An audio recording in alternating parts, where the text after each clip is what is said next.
All right. Welcome, everybody, to our broadcast tonight on utilizing strength and conditioning principles in your physical therapy practice.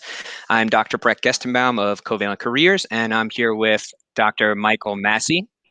Give me 1 second. The sound always comes up on the YouTube screen over here. But I am with Dr. Mike Masi. Dr. Mike has a whole host of letters and credentials after his name, so I am going to let him go through his history. Just a brief background on Mike and I.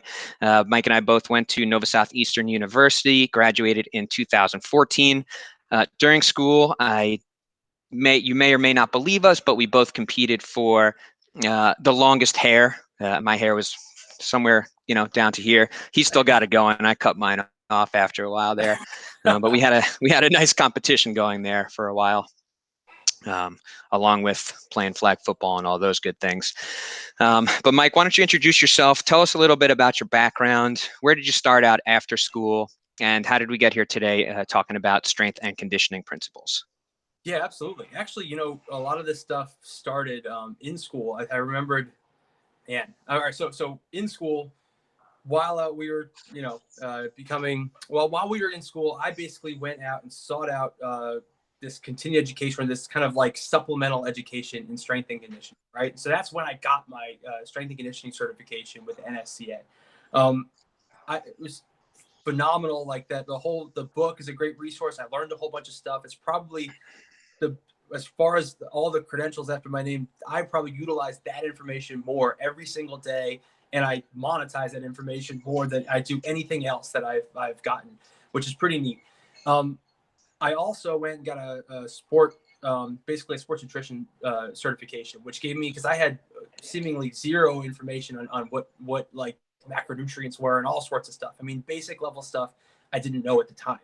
And I knew it played an important role, and I wanted to learn more about it. And so I just put my head down and studied for it and got the sports nutrition certification.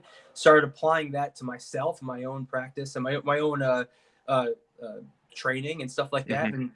And when I became a strength coach, I was writing programming for athletes and stuff. And so that was kind of how I was trying to pay my way through the last year or two of school. And so I was applying all those concepts already before I even got out into the real world. Then when I graduated, I joined a residency program, orthopedic residency, Carolinas Rehab, which is up in North Carolina. So I flew up here, to North Carolina from Florida. Had that residency program. It was great. I mean, it was a year long, did awesome, became an orthopedic specialist, then decided to do it again for a sports specialist. So I became a sports specialist the next year. I got a few other certifications in trigger point dry needling with myopain seminars, which is really cool. We can talk about that a little bit too if you need to. I mean, that's always a fascinating kind of topic, especially for you. Well, actually, out in California, I don't think dry needling is allowed, right? Is that true? Quite frankly, I have no idea. Okay, well, I know in Florida it's not. I don't know about California. Yeah. So at least recently, and so anyway, but it is a cool technique. And so I'm trained in that, and I utilize that in my practice and stuff like that. And then I went and got I work with so I opened my own business. And when I did that, I decided to work with the niche of like a lot of strength sport athletes, so power lifters, bodybuilders, Olympic weightlifters, CrossFitters, strongman competitors, all sorts of cool stuff, and one of the things that I needed to learn was how to break down the Olympic movements. So I went and got USAW certified with as a level 1 coach. So I started breaking that stuff down, and I can actually teach that a lot better now to my athletes that do a lot of like the snatch and the clean and jerk. Mm-hmm. So that's kind of like where all of those letters come from. It was me trying to like fill voids in my programming, and I just went or in my own knowledge, and I just sought it out and applied it. And that's where it is. And I'm trying to utilize all of that now in my practice in my own way, right? So yeah, that's pretty much it. Awesome. Very cool. So today, for all of the viewers out there, a few of the things that we're trying to convey are going to be understand the basic principles of strength and conditioning and how you should use them in your physical therapy practice, common mistakes that people make or physical therapists make when utilizing strength and conditioning principles in practice. And then third is some creative ways of how to monetize your knowledge of strength and conditioning as a physical therapist. So diving right in, what are some of those basic principles that we may have glanced over in school, but that should be learned maybe a little bit more deeply for all of the physical therapists out there? Right. So there's essentially, depending on who you ask and where you get your information from, some of these principles are kind of merged together and sometimes they're not. But I like to categorize them as 6 basic strength conditioning principles, right? And the first ones are the most important. I'll list them in order of what's the most important to least important. But ultimately the ones that are most important are going to be like the more obvious ones that everybody kind of knows off the top of their head, makes the most sense. And so the number one strength and conditioning principle is specificity, right? So if we're going to train somebody for, let's say, a marathon, right? You want to make sure that you're running in lieu of in training for that marathon, right? Because you can train your legs, and then by squatting, lunging, deadlifting, whatever, and you can train hard and frequently and do all those things. But if you're not running, it's going to be hard to actually run on race day. That's essentially what specificity is, right? And so getting that down is the number one most important thing. Number two, you have progressive overload is the next one, and it's pretty self-explanatory. We could definitely dive into that. That's a huge principle. And the third one is fatigue management. Those 3 principles we just absolutely cannot violate, right, if we want to see progress in our patients, right? And sometimes it's the violation of those principles. When you take a detailed history, especially with like, I don't know if you notice in patient care, when you have somebody who has this insidious onset of pain, they just kind of have this back pain that kind of came out of nowhere, and you're like, well, we got to make sense of the situation. Usually it's because they violated one of those principles, right, in their life, or and because of that, they now have these symptoms. If you figure that out, you teach them how to correct that. It's simple as that. They start correcting it, you stop the bleeding, they start getting better, and then so on, right? So we can dive into that later. I get ahead of myself. So the fourth principle is SRA. So it's called stimulus, recovery, adaptation. And there's more to that. Variations, the fifth principle. The sixth one is phase potentiation, right? And these things are, like I said, I can explain all of them a little bit more if you want to. We can dive into each one individually, but Yeah, I think for this, let's stay high level, because obviously all of those subjects are pretty in-depth subjects, and we can meet again and talk about any of them if anybody from the audience has specific interest in any of those principles, or really just wants a webinar that we dive into those principles. We could do that too. Right, absolutely, yeah. So yeah, go ahead. So can you describe to us I guess, what do you feel is the baseline knowledge that a physical therapist comes out of school with, and where do you believe that PTs should start off seeking this new knowledge so that they can improve the care that we provide for patients? Well, so I have a theory, and I think that like when a lot of people come out of school, and I don't know if you felt this way coming out of school and getting into the real world, but I certainly did, even with a lot of this information.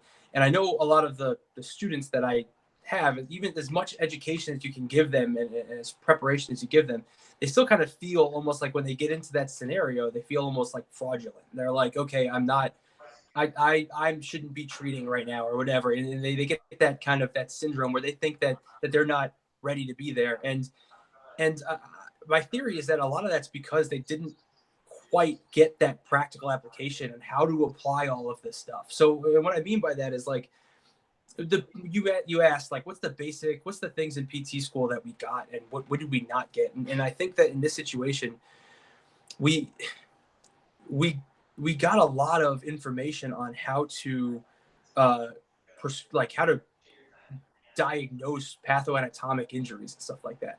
But understanding how that got there to begin with is super important, and a lot of that comes from the understanding of these principles. Like I mentioned, right? Like fatigue management is a simple one. If somebody is just sitting for a certain amount of time or doing any activity for way too long, right? They're not conditioned to handle that. They're violating that principle. We need to understand that, and we need to say like, what does your activity look like throughout the week? We need to take that history. We need to understand that okay, this muscle is under this much strain, and you're only getting like however much rest in between bouts of doing this repeatedly. And your activity outside of that involves no conditioning of those tissues, right? So you're just breaking this down over and over again repeatedly. That's like, if you ask a bodybuilder to do bicep curls, like, 3 sets of 20, right, every single day, there's going to get to a point where it's too much of a stimulus to actually recover from. Anyway, I think that's so I think that's the understanding. It's like how do these pathoanatomic injuries come about, right? And those, if you understand the principles, you can answer those questions often. So that's interesting. I think one of the biggest things that you mentioned there was how did you feel when you came out of school? And that's an important question. And I think a lot of times there's from what I've seen, there's kind of two different feelings. There's the overconfident and there's the underconfident. And most of the time you don't find that middle ground where people feel the right amount of confident. Like, yeah, Right. I'm mostly confident in my work, but I know that there's a ways to go. So can you take us through your progression on the feeling side of things? Like how you felt when you graduated, Right. what you saw was the reality of the results that you were getting and the recognition of how far that you had to go, and then Mhm. how you feel now and the difference and impact that has made in the way that you treat your patients and the results that they see.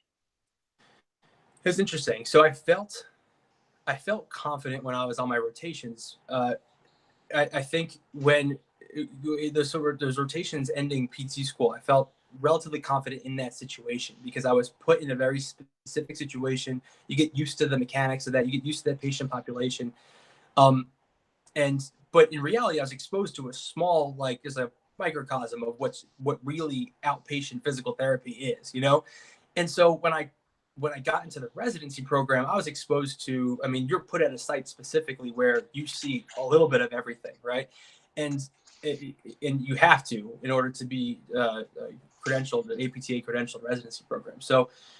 Um, so because of that, I mean, my confidence was shot way down. I almost didn't know. I actually felt like I was like, I don't know what I'm doing. I don't belong here. Like, and it took a lot of. And what's really fortunate about the residency programs, you get a lot of great mentorship. You get people watching over you, helping you out. You have people to bounce ideas off of, and that's amazing. And that really got me through that moment. And I had other friends going through residencies in other places, and that helped a lot. It really did. If I didn't have that, I don't I don't know how I would have reacted.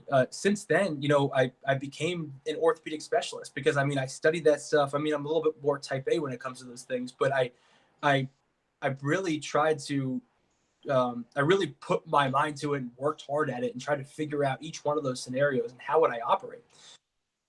In Not everybody's different. So obviously, if you see like civic six people with shoulder impingement, right, you may have to treat them a little bit differently depending on what their goals are and things like that. But I think when things started to click for me is when and I know this goes back to our topic, but when things started to click for me is when I started realizing that as long as I bring people back to the basic principles, I can't be wrong.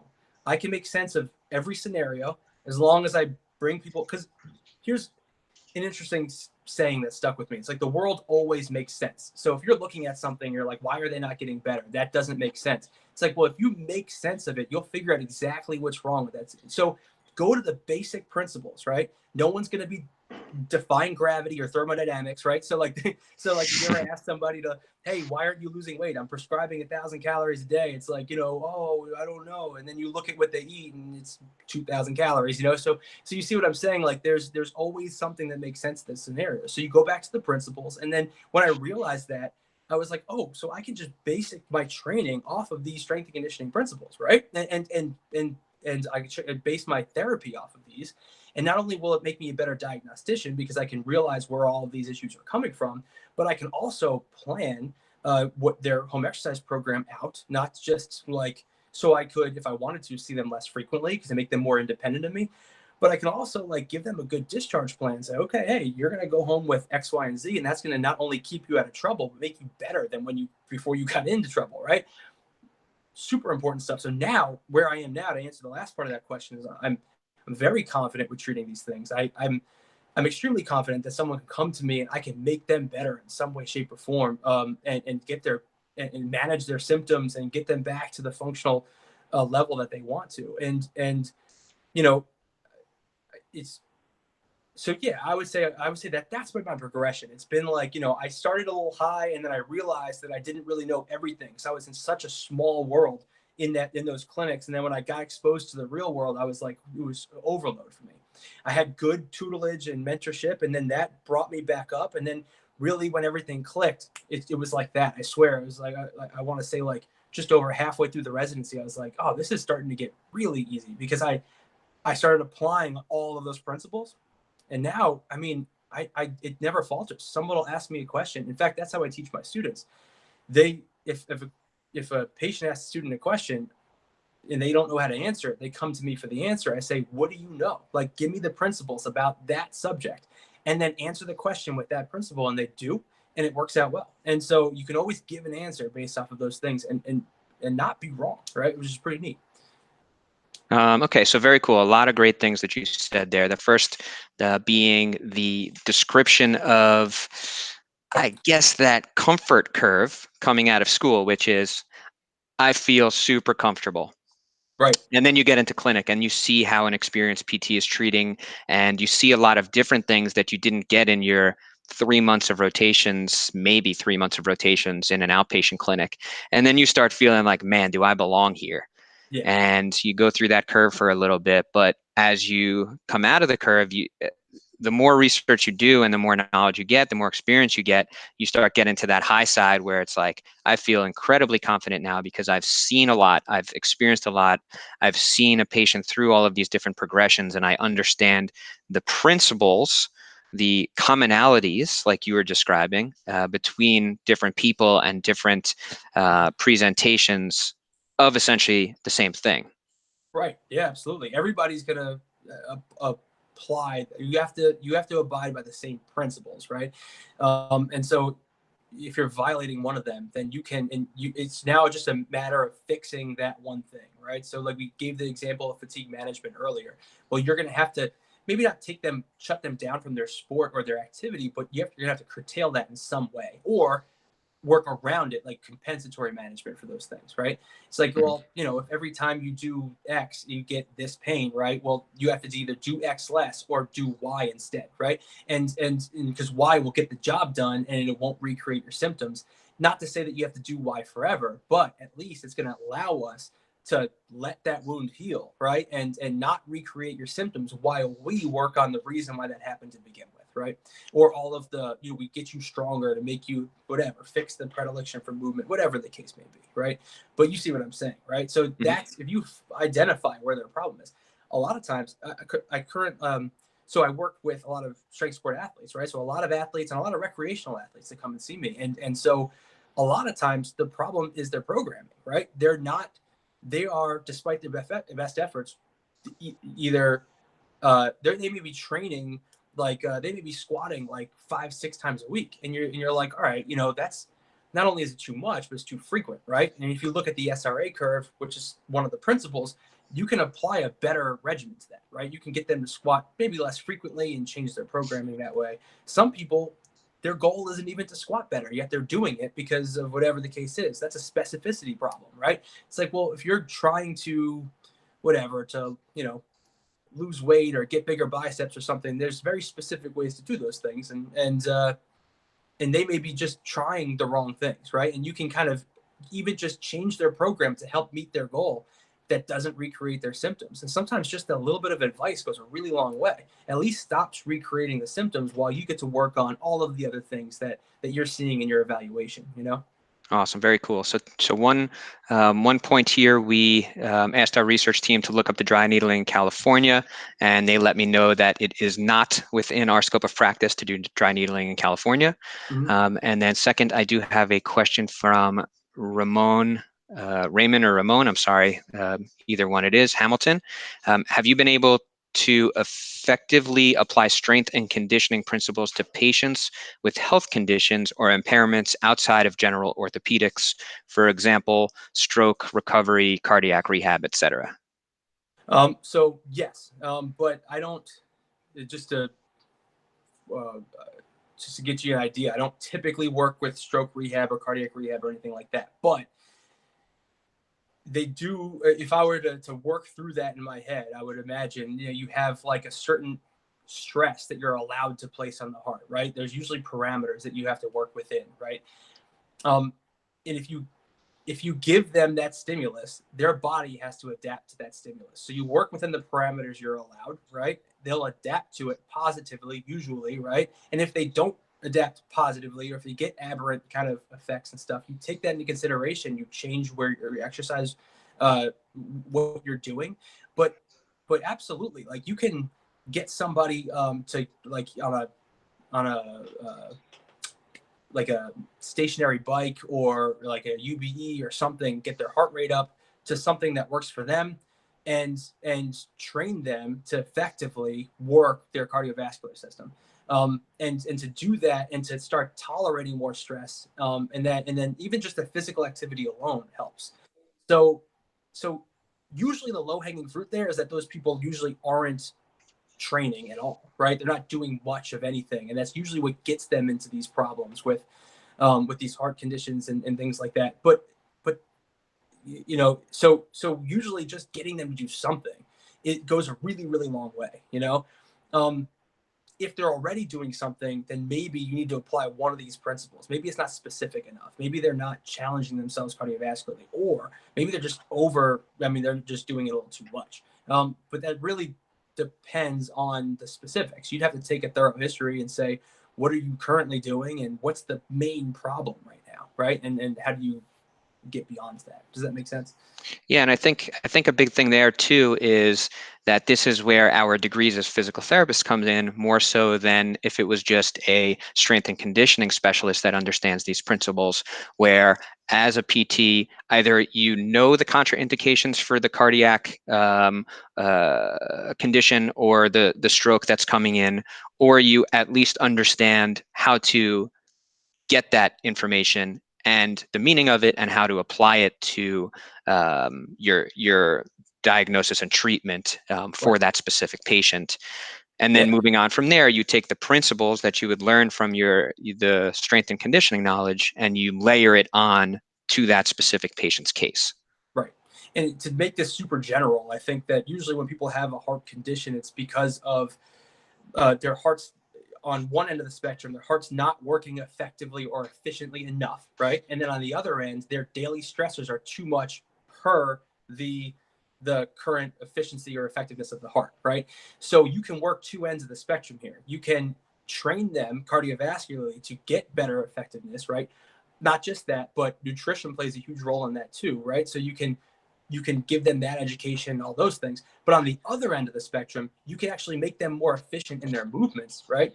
And let's say it's just like getting from supine to standing, right? Countless people don't do a log roll technique and they need it. They'll forego, I mean, they will go through pain and like extreme pain, like back pain, things like that, to get up out of their chair and to stand up, or out of their bed and stand up.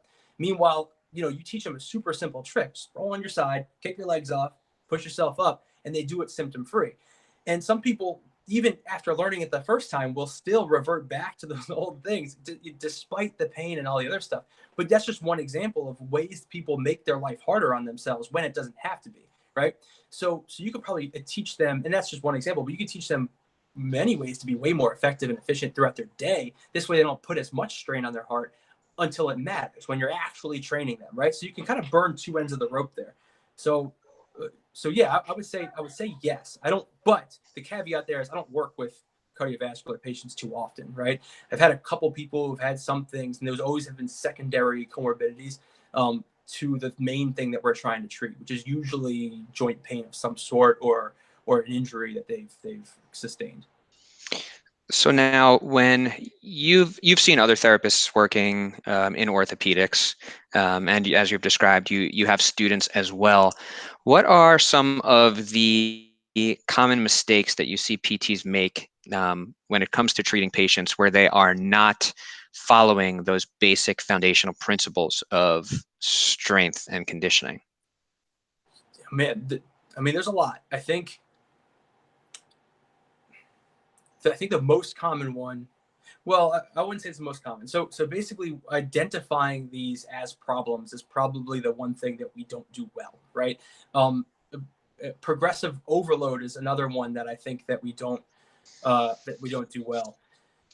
What I mean by that is when I'll give you an example, but like, let's say I wanted to get a bigger bicep, right? And like, this is just, because you can apply this to, let's make it PT related. So let's say I had a surgery, right? Like an ACL repair, and my quad is atrophied, right? And I need better I need better neuromuscular stimulation of that quadricep. But I also want to hypertrophy that quadricep, right? I mean, that's part of what I'm trying to do, is get that muscle back. So then I can now let that muscle express itself as control, strength, force production, whatever you want, right?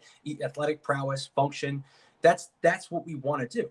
So what we have to do is we have to give that person a stimulus, right? And not just one stimulus, we have to give them a repeat stimulus over time, and in order for them to adapt to it. Just like the bicep example, no one ever got big biceps from doing one set of curls, right? That's what I'm talking about. Like you do a decent amount of rowing per week, and then you add some bicep work on top of that, but it's repeat exposure to these things. No bodybuilder got big from doing one set of workouts. You have to do it repeatedly. So my problem a lot of times with other therapists relies on their flow sheets, right? And this goes two ways. Some therapists don't really progress people the way they should, or expose them to that stimulus enough, right? Sometimes they give them an exercise. And I was guilty of this at one point too. I give an exercise. Next time they come in, I feel like I need to create a novel stimulus for them. I feel like I need to create a novel experience for them. So they're getting value out of this. Because if they do the same thing again, then they think, well, what am I going to this guy for, right? But the truth is, you have to explain to them, like, look, you have to do this again. And we'll add a little bit of resistance to it. We'll make it a little bit harder. We'll progress things in some facet. But I'm not going to give you a completely different exercise that works the quad on a whole new level just because you've done it once last week, right? Or even if you did it every day in your home program, there's like, that process takes weeks, if not months, to get back. So just taking your time with that, but having that flow sheet reflect that progressive overload, super, super important, right? So what do you see as the mistake that happens? I know you described the way that it should go. Where do you see the flaw in the process most of the time, or commonly for maybe some less experienced therapists in an outpatient or an orthopedic setting, where they're going to see patients where they should be utilizing these principles more frequently? Well, there's a couple things here. So when you build like a home exercise program for this person, right? So because it depends. Like, I see a lot of therapists who utilize their home exercise programs, and I see some that really don't. They just say, hey, do what we're doing in here once a day or something like that. And I know that's an HEP, but at the same time, it needs to be a little bit more structured than that. Because so to answer your question, what I think is that where the problem lies is that we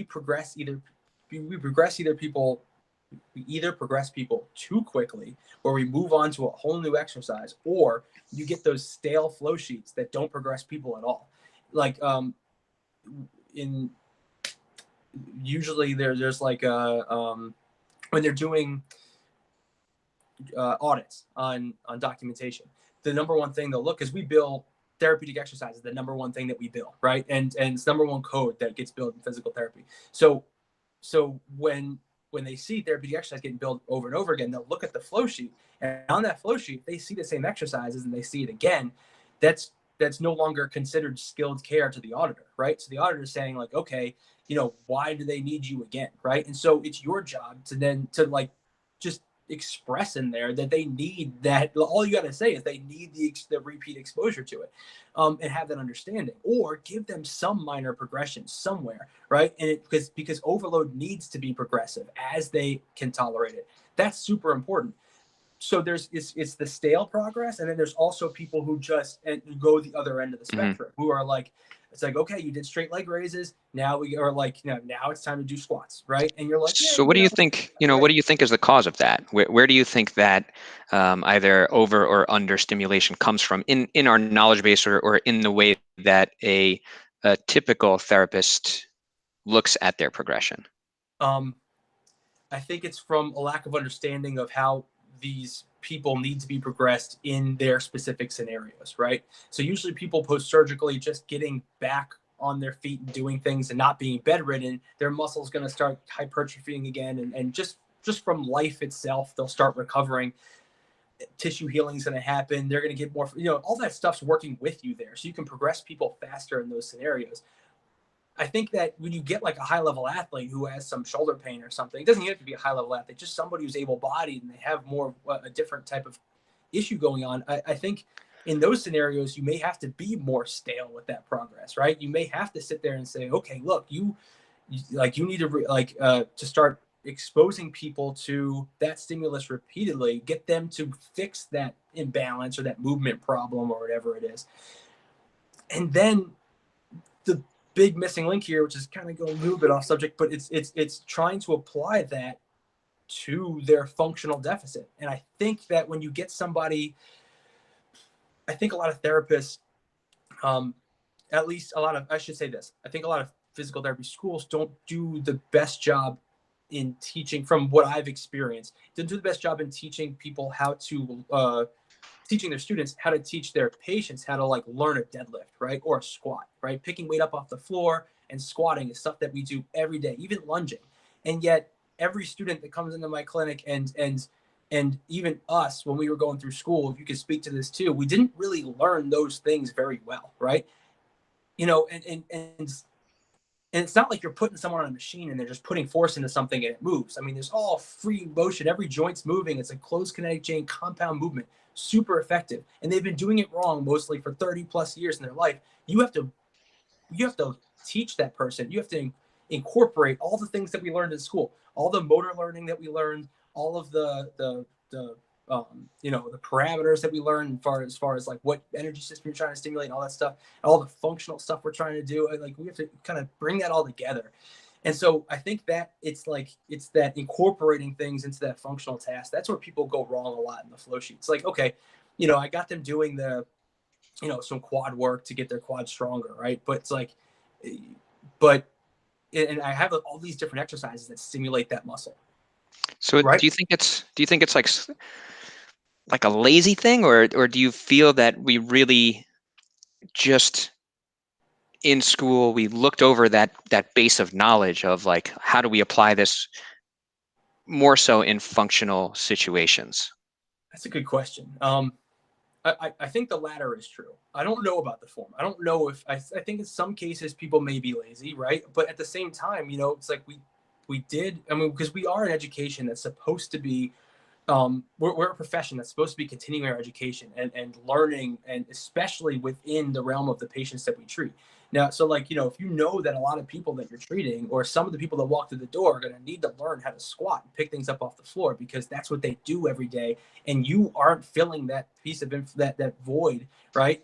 Then it's either then maybe you are being lazy, or maybe it's just you're being negligent. I mean, those are the things that you got to be able to at the least reflect on and understand, like, hey, here's how I can get people better faster, right? Or here's how I can be more effective, or here's how I can link those exercises into that functional task.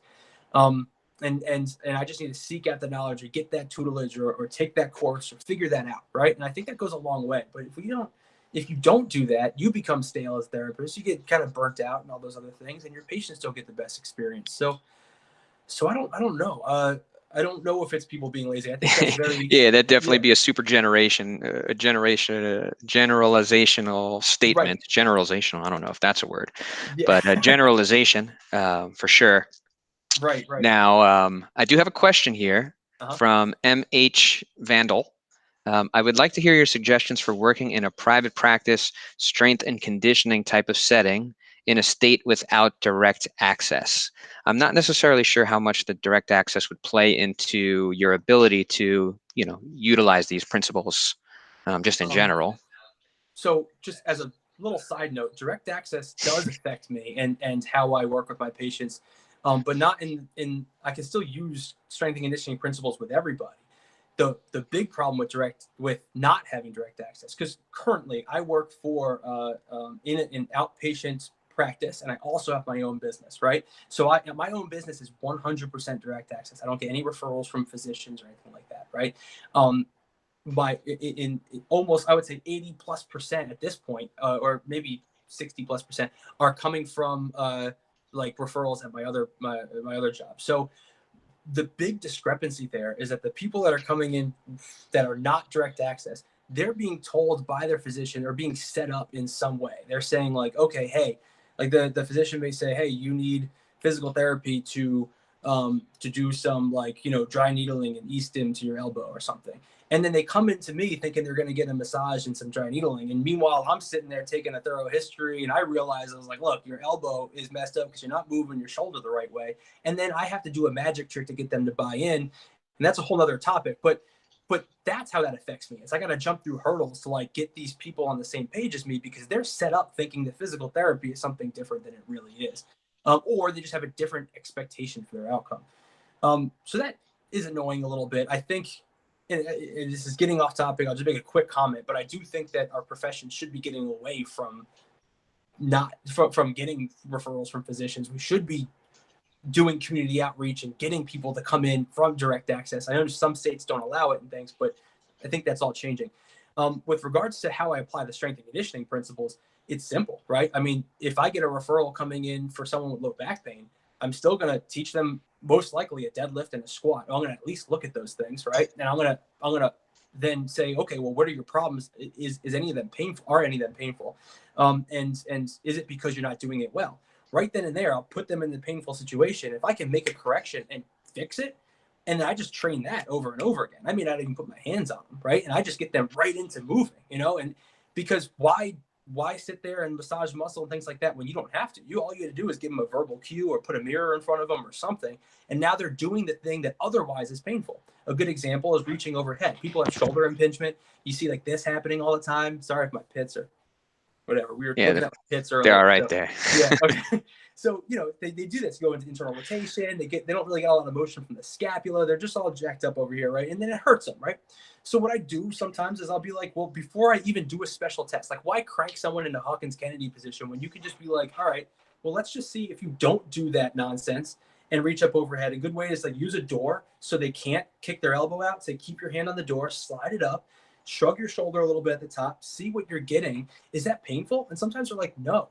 And I'm like, that's your chief complaint. So do that 100 times right now. And they get through 20 and they're just fatigued and they're not sore. They're like, you have to take a rest. I'm like, that's fine. Do some more, right? Take your breaks. They come back the next visit sometimes saying they're fine, you know, or like, you know, they're a lot better. At the very least, they're not recreating their pain, and you get to like work on the things that otherwise, you know, all the other impairments.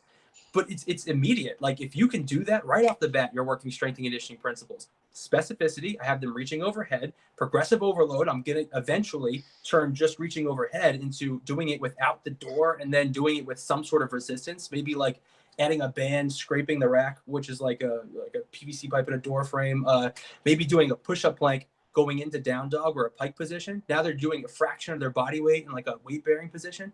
That's really good. Maybe it's a simple single arm overhead dumbbell press.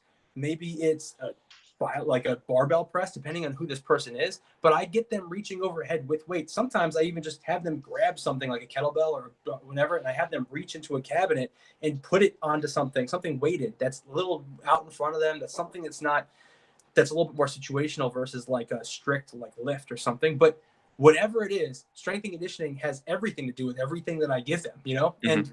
And so you know, so you got the specificity, the progressive overload, and then the fatigue management is you telling them, look, do this. Like, you know, you can see how they react to those 100 reps. If they get through 10 and they're exhausted, you may need to feel like, okay, let's calm this down. We'll cut it down to 10. We'll do 3 sets or something, and that may be enough. But if you sit there and give them 100 every single day, and then they're getting exhausted and they can't do anymore, and that may be a problem, right? Because you're now creating an environment where they're getting too much of a stimulus. So you can get an idea for their level of conditioning, and then just give them parameters based on that, right? And it's not going to be different for everybody. So if you have, I don't want to, I hate doing this, like throwing professions under the bus, but you see, like, you know, sometimes chiropractors in some models, what they do is they give the same patient education to everybody who has back pain, everybody who has shoulder pain. It's the same stuff. And it's like, you can't do that. You can't give the same printed out home exercise program to everybody who has back pain, because I can tolerate way more than, you know, 80-year-olds, like, you know, grandma or something who's never worked out a day in their life. We may both have back pain, but we can't be doing, and even if we do the same exercise, there's got to be a difference or discrepancy between them, you know? So that's interesting, because that leads into a question that we have here from Ramon Hamilton, which is, and what he says is, I think one of the reasons it's difficult for PTs to consistently apply strength and conditioning principles is scalability. So what systems do you use to create, modify, and track progress with your HEPs for multiple patients? What system do I use for multiple patients? So in my documentation system, I will document what I'm doing with them, and that flow sheet carries over for every single visit, right? So what happens is, excuse me. So what happens is, when the beginning of the day, I show up half an hour early, and I go through everybody's previous note. I see what they did, and I just progress it from there. And that's in the best case scenario. Sometimes, the patient comes in, they throw a wrench in your plan. They say, "Oh, now my knee hurts." Meanwhile, you're treating them for their shoulder, and then you got to do something that route. But you see what I'm saying? You have an idea for how this is going to go, and you just basically you progress it from there. There's no, I I don't use like a more of a like a cookie cutter approach, which is not terrible. Like some people do that. They'll say, okay, we go from, you know, upper extremity assisted squats to air squats to counterbalance squat to a goblet squat to a barbell back squat, if they ever get there, depending on what their goals are. So you just progress them into different higher levels of squats with more resistance and less dependence on other things. But for me, it's always, I just like to keep it different. Like, so I'll make it very specific to that person's goal. I hope that answered the question. I think that you were talking about what was the. Yeah, I think so. I think that from what I can read of the question, it's kind of more like, how do you find the time to provide more specific home exercise program to so many people? All right, that's a really good question. So in this situation, so this is where when you're working, when I have my own business, I work one-on-one with my patients. And I think I know it's another topic that we can get into and discuss, but that is super, super important. You see a lot of therapy practices that work with like they'll be delegating to aides and techs, and then they have like 2 or 3 patients, or they may only see them for the evaluation and they hand them off to other people. Those or maybe there's just no continuity of care. The patient comes in, they're with somebody different every time. I may be looking at the last person's note and I have no idea what they wrote because it's all esoteric. And I'm like, all right, well, let's just do this. Those are all problems that disrupt everything we're talking about, right? We Mhm. want one-on-one care with these people. And if we get the one-on-one care, then you can literally write the note as they're doing the exercise. You can talk to them and things like that. You can put all that in. It's not too much of a burden on you. And at the same time, you're able to effectively give treatment to people that shapes and uh, that fits them and what they need. Does that make sense? It If you're does. So doing that let's for too many people, that's a problem. Yeah, so let's put on Mike the businessman's hat here, Mhm. where we'll talk about a principle of physical therapy, physics, and also life and business, which would be the Love it. principle of leverage. So now you're talking about this one-on-one situation, which ultimately you're going to be able to likely provide the best care for a patient. But what happens when Mike the businessman wants to grow his business? How does that occur in these situations? Well, there's a few avenues you can go, right? So, I mean, you can. So the main avenue that most people go is they'll eventually get there. They're very time poor, right? They don't have a lot of time because they're spending a lot of time doing their care. They have to replace themselves or replace themselves in some aspect. So they get like a front desk staff or something like that to do all the administrative work. That gives them a little bit more free up time. They can do more marketing, whatever the case is. Then they hire someone to do the marketing. Then eventually they hire a therapist to work alongside of them and take the majority of the caseload. Depending on how your business is set up, you can do those things, and you create a system where there's cogwheels, and you're a cogwheel, and you replace yourself with another cogwheel, right? And then you free up your time to do other things, and then you eventually you get a giant machine, right? So that's the most common way of doing it. That's like that whole turnkey business operation stuff. Where if you wanted to create a franchise and all this, that's eventually where that would go if you kept that going that route, right? That's one way to scale something. The other way is I mean, ultimately is like if you can monetize some of these things and you can reach out to people. So like, because all of everything we just mentioned, there's somebody spending time in order, like a unit of time in order to get a unit of money, right? So like, you know, and if you want to get out of that like service-based, like time for money situation, the other way to do that is to like try and monetize your knowledge. There's a lot of people out there that sell like digital goods or like informational products, and people purchase them because they see these people as experts because they've been putting out information and doing the things that grow their business to begin with, which is just reaching out to the community. What are we doing right now, right? We're reaching out to the community. We're telling everybody, you know, like we're giving out free information. This is really cool. I think this is awesome. If those people see us as experts, they may look at our stuff and they may be like, you know what, this guy's got this cool product or something like that, and they may purchase it. You guys can do that for yourselves, and there's really no shame in that. That's the coolest part about it. You help more people, you monetize the knowledge that you have in your head, and you don't have to grow things the traditional way, right? Yeah, yeah. So there's a few great points there. One is when you're thinking about business and leveraging your time, you don't have to think linearly. So if you're treating patients on a one-to-one scenario, you don't have to think that's the only way you can grow your business and help more people. That principle of leverage, it's not only to make more money or do whatever, it's to be able to, as an individual, help more and more people over time through whatever it may be, creating systems and things like that. And the other thing here is because I want to be able to provide more value to our audience here, some free value, Right. practical solutions here. So what are some mobile apps that you use? Do you use online videos? What is the exercise program software that you use? What is a setup that one can use to be able to do the things that you're describing? Man, it's a really good question. So, I mean, there's so many of them now, but it's kind of crazy because I'm so far removed from it.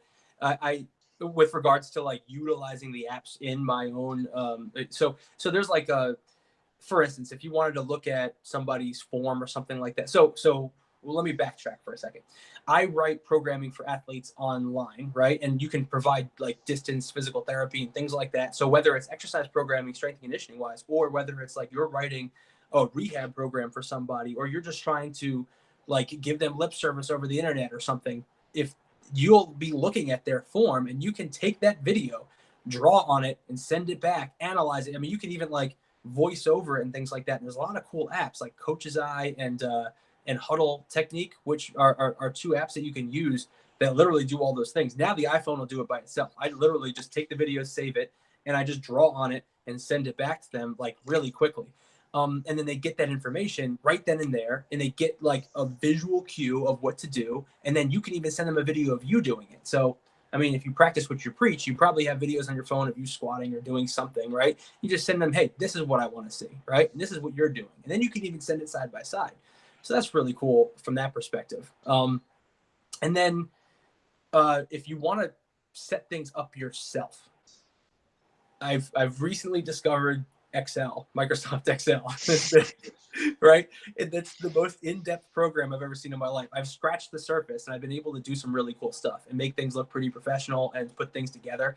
If you're trying to put something together, like an exercise program, you can make things super structured, super organized. You can write drop-down menus and lists, and you can put formulas in there so that the data that they put in dictates what's going to happen in the future. And this way, there's no way that they can do something and mess something up. You can't violate fatigue management because or overload or specificity, because all of those things are controlled, right? Mhm. And you could do those things all on that program. All you got to do is set up the template or the structure or whatever, and then you just apply what it is that they need.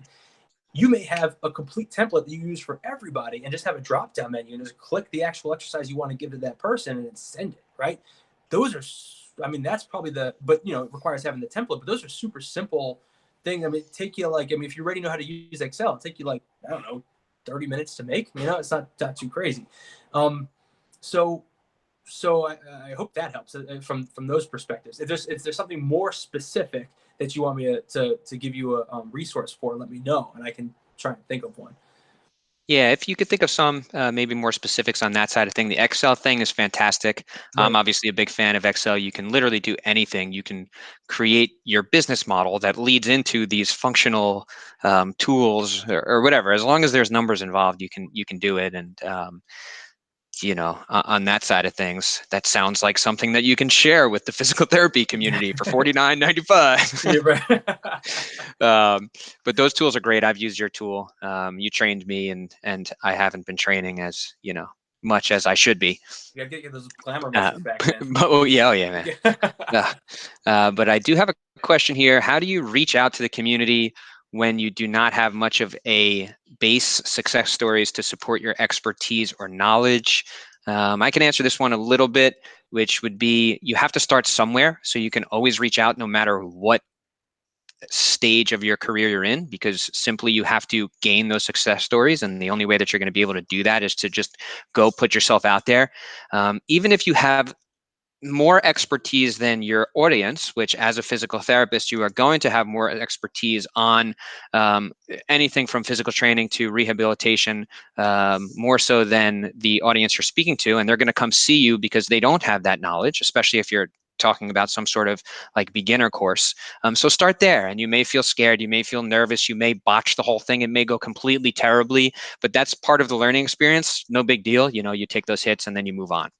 Yeah, just don't get hit in the nuts, and then it won't go viral, and then you'll be okay. It'll get Yeah, or if buried it in goes the annals viral, of the internet. you may be good too, because now everybody will know you, and you'll get those Well, yeah, laughs. yeah. No such thing as bad publicity, right? Yeah. And then I have a question here again, secondary to Bellin's comments, which we were just referencing. Do you advertise your services as a strength and conditioning physical therapist, or just incorporate those treatments once the patient comes in? That's a really good question. In fact, and both of those questions were really good. The first one being like, how do you reach out and where do you go? And you gave a great answer. And the truth is like, that actually made me think of, that book, The 4 Hour Work Week by Tim Ferriss. Really good book. He basically says in there, he's like, dude, all you need to do, he's like, like you may have an expertise in something already. But honestly, anybody can pick up, like, read the top 5 books in any category on any topic, and all of a sudden they know more than 95% of the population on that topic. They can now be a perceived expert in that, whatever that is. And then they can go out there and how to reach out. I mean, you have Instagram, you have Twitter, YouTube, right? Things like that.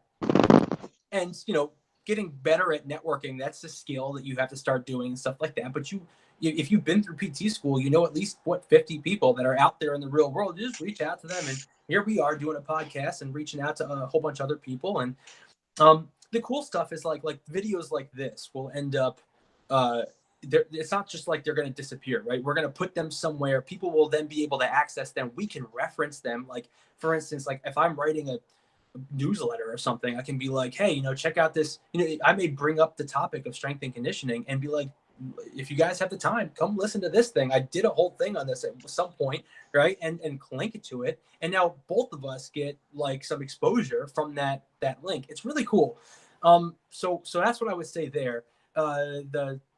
What was the second question? One more time, just so I know. Do you advertise your services as a strength and conditioning physical Right. therapist, or just incorporate that into your treatment? So I don't advertise myself as a physical therapist, believe it or not. So I do in some cases, like I'll have the letters after my name and stuff, but I call myself a strength sport doctor, right? Because I'm a strength and conditioning specialist, I'm a sports specialist, and I am a doctor of physical therapy. And I think people, like, those words resonate with people more than physical therapy. I've done these social experiments where I go out there and I ask people like, hey, what do you think a physical therapist does? Complete stranger, right? Or better yet, if you have neck pain, who do you go see, right? Who would you go see if you had neck pain for like that's been nagging you for 2 weeks? And it's like usually the answer is different actually regionally, but I get a lot of chiropractors and I get a lot of physicians and stuff like that. And then when I say, well, what about a physical therapist? They'll say, oh, isn't that for like car accidents and knee pain? Everybody has, and if I backtrack just a little bit, we play a different role in everybody's life depending on the continuum of care that they're in and the other access, which would be like their age and the setting and stuff like that. So for instance, you can get into a car accident and be in a coma and be in the trauma unit, and there's a therapist moving your joints and make sure you don't get bed sores. You'll wake up from the coma, go to trauma, step down. There's a therapist there that's evaluating your independence, right? With the things that you're going to need to actually go home and get out of there because you're costing them money. Then you go to, let's say, inpatient rehab because you can't go home, and then they start rehabbing you there. And then maybe you can go home and you get home health rehab from a therapist, and then you go to like outpatient care because you can now drive and all that other stuff. And then maybe you're a part of a sports team and you get back on the team, and now you have an athlete or a sports therapist working with you to get back into your sport. But every single one of those therapists played a completely different role. So as a community who never went through PT school and doesn't really know what that stuff is, how do they know? How do they hear the word physical therapist and say, oh, they do all of those things? They don't. They may have Yeah, had that's a an great point. experience. Yeah, and that's just one axis. Think about like, Hmm. okay, we have skilled nursing facilities and assisted living facilities, and then you have Hmm. like NICU units and pediatrics and everything in between. And in orthopedics, like in my clinic, I could see someone who's 14, I could see someone who's 102, right? Doesn't matter.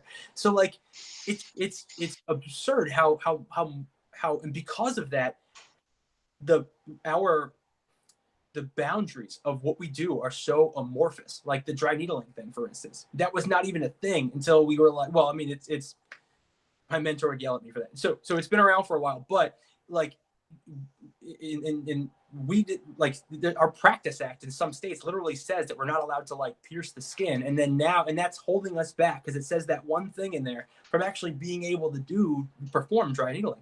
So I guess what I'm trying to say is that I don't think people know what a physical therapist is, and so you can't just market yourself as that and expect to get the same results. But if you say, "Hey, you're a strength sport doctor," they're like, "Okay, I'm a strength sport, athlete," or I have. A doctor is usually associated with rehab of some sort, right? Someone that's high in the medical community that can help you. So those are usually good words to use if you're going to market yourself.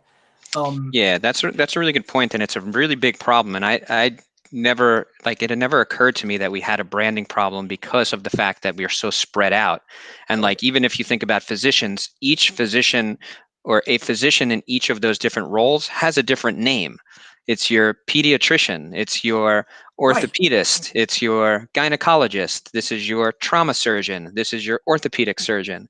And it's absolutely. not, we don't have that. It's just physical therapist in all these different stages. So depending Right. on where you enter and exit, you will think of a physical therapist or physical therapy as a profession as the entire entity, which is a really good thing to think about. It is a point that I'll have to think about more because that is that's a big issue. It's huge.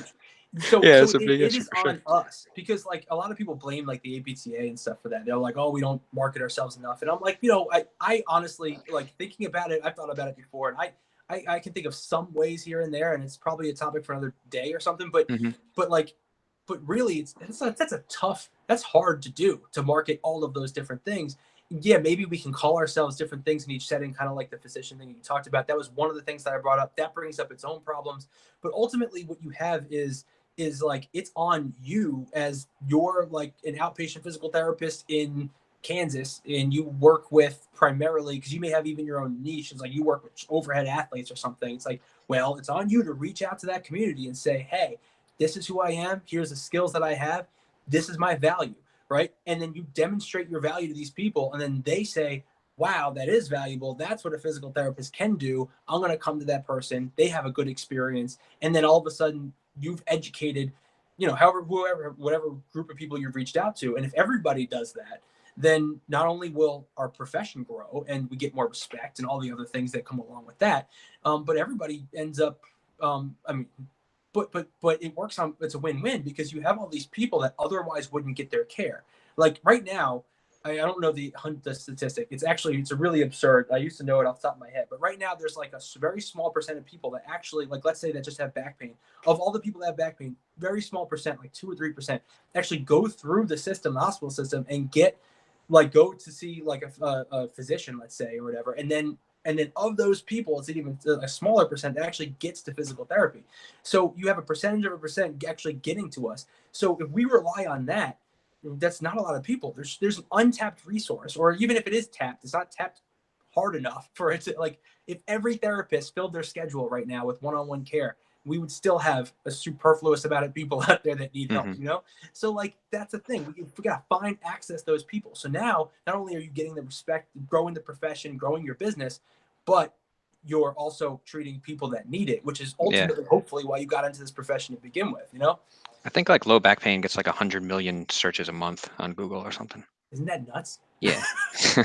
But so Isn't that's that the interesting part of the branding discussion, is that the chiropractors have a very specific thing that they're known for, which is the neck pain, back pain, and those are the most prevalent reasons why someone will come and visit a specialist or whatever for that specific type of pain. Those are the most common, and they've owned that niche. I don't know if it was on purpose or just accidentally like stumbled upon it, but yeah, we're so spread thin as an organization. It's like, yeah, we're movement specialists. Anything that can happen with movement, we're there for you, whether we're just moving your leg in the hospital if you're unconscious and you're in the ICU, or you're going through the trauma progression, or you're going through a cardiac progression, or if you have a hand issue, or if you have a TMJ. It's like we do a lot of stuff, that which was is pretty recent. challenging. Like us calling ourselves movement specialists actually was a pretty recent change, right? I mean, that was like part of the, Mm-hmm. I think it was like the 2020 initiative or something like that, like by a certain, or no, I'm mixing things up. But anyway, it was pretty recent where we started saying that we are accepting movement. It was when we were in grad school, I think, is when they kind of reestablished, um, um, like we tried to do that. I think the APTA tried to do that, which is really neat. And I like that. I think that's great. But again, way too general. And I think there needs to be a better approach. And outside of us doing it or taking on that on ourselves, I don't know if I can Yeah, find that's a more effective. that's a good panel. I'll think about a way to set that panel up to get a bunch of people talking about that subject, which could be really fun. We are running overtime here. Where can people find you if they want to ask you any questions about strength and conditioning, or just other things in general? Yeah. So my email is mike@masifitness.com. Masi is MASI, right? So if you want to shoot me an email, go ahead. I'll answer your questions. I'll get back to you within a day or two or something like that. I do usually pretty good with that stuff. My website is masifitness.com. So you can go on there and see some really cool stuff. It's going to change in like 2 or 3 days. I got this guy working on it. Got a bunch of cool stuff coming through. And my Instagram, I always have like, I try and keep my Instagram like with tidbits of information, but also with some personal stuff to show that I actually live that life. You know, so a lot of like, I work with a lot of powerlifters. So you'll see me powerlifting on there and stuff, and some funny things here and there. So if you want to be entertained, Masi_fitness, because for some reason Masi Fitness is 2 chicks in Australia that haven't been on their Instagram account in 4 years. What is it? So, At Masi what? at Masi_fitness. Got it. Cool. Mike, awesome. Oh yeah, my man. Always a pleasure. There we go. Yeah, we can look into talking about different topics. If we get questions from the audience, we will get those answered. But thank you so much for coming and sharing your expertise with us. And I look forward to speaking with you again. Awesome, man. Hey, thanks. Take it Yeah, easy. absolutely.